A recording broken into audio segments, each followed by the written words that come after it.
السلام عليكم ورحمة الله وبركاته. ازيكم حبايبي؟ عاملين ايه؟ وحشتوني كتير كتير.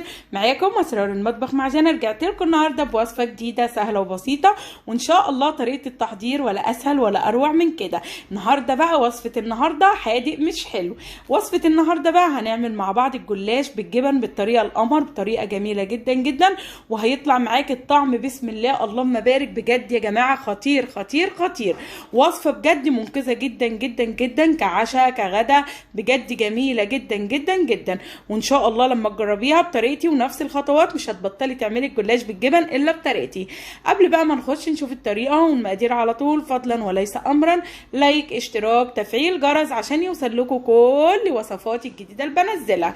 يلا بينا بقى نخش نشوف وصفه النهارده بتاعتنا ايه على طول. وزي ما عودتكم حبايبي قبل بداية كل وصفة نقول بسم الله ونصلي بينا على الرسول ونخش على وصفتنا على طول.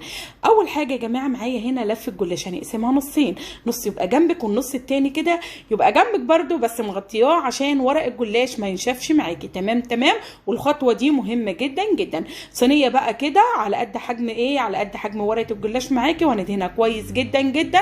معاكي بقى زبدة على زيت، زبدة صافي، معاكي سمنة صافي، سمنة برضو على زيت، براحتك خالص. تمام تمام. وبعد كده المهم برضو هقول لكم مقادير الزبده اللي انا استخدمتها. معايا هنا نص كوبايه من الزبده، تمام، حبه ربعها يبقى زبده والربع التاني يبقى زيت، براحتك خالص. وكده بنات اكون ما بين ورقه وورقه دهنت كويس جدا جدا من الزبده، ويبقى كده النص الاولاني بتاع ورق الجلاش خلاص كده انا حطيته. وبعد كده هبدا دلوقتي اوزع الجبن. كل الجبن اللي عندك في التلاجة طلعيها يا ست الكل. حطيت جبنه براميلي وجبنه رومي، وكمان حطيت لانشون، عندك بسطرمه ماشي، وكمان كان عندي فلفل الوان. وزعت برضو كده فلفل الوان زي ما حضراتكم شايفين، بيبقى طعمه جوه بقى الحشوه بيبقى خطير خطير خطير. ومعايا هنا برضو اهو يا بنات زي ما حضراتكم شايفين معايا برضو زيتون مخلي كده. وحطي بصي اي حاجه عندك في التلاجة كده من خيرات ربنا من الجبن طلعي وحطي. وبعد كده خلاص انا هنا حشيت الحشوه بتاعتي، وزي ما قلت لك خيرات ربنا اللي عندك في التلاجة طلعيها وحطي في وصفه النهارده. بسطرمه برضو ماشي، عندك جبنه نستون برضو، حابه تحطي جبنه موتزاريلا مفيش اي مشاكل خالص.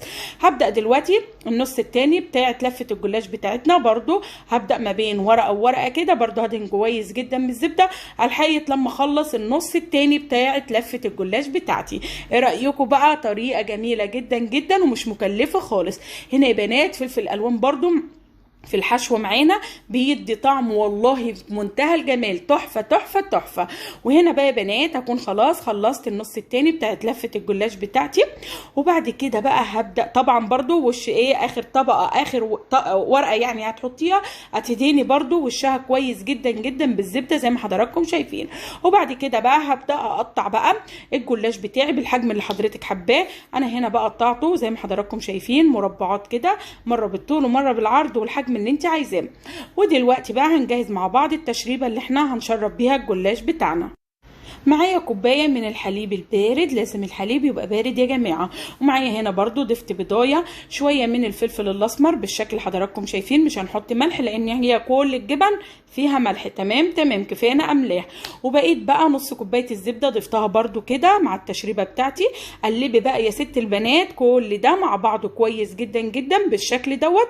برضو ضفت بقيه الزبده سوري يا بنات الزبده اللي معايا عشان الورق كده يبقى يطلع معاكي مقرمش بقى ويطلع مورق وجميل. وبعد كده هبدا بقى اسقي بقى الجلاش بتاعي بالتشريبه اللي احنا جهزناها اهو يا بنات بالشكل ده. بصوا همسك بقى الصاج واوزع بقى كويس جدا جدا بالشكل اللي حضراتكم شايفين. اسيب بقى الجلاش بتاعي يشرب خالص الحليب بالبيض اللي احنا ضفناه بالشكل اللي حضراتكم شايفينه.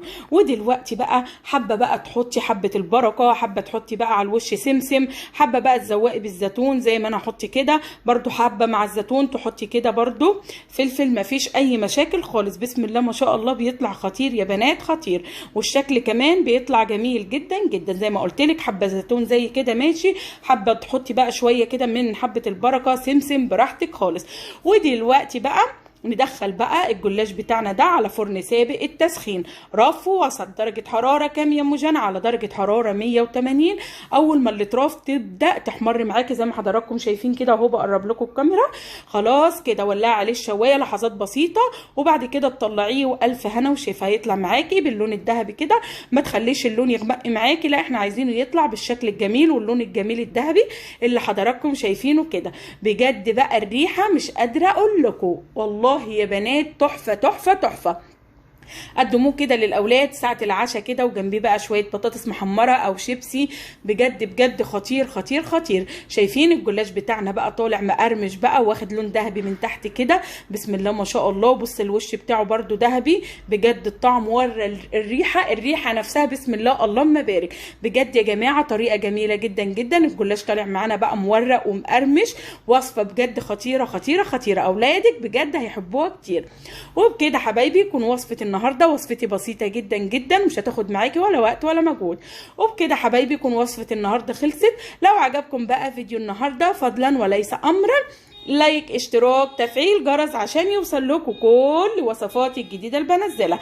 اشوفكم ان شاء الله في وصفه جديده سهله وبسيطه وعلى قد ايه، وعلى قد الايد.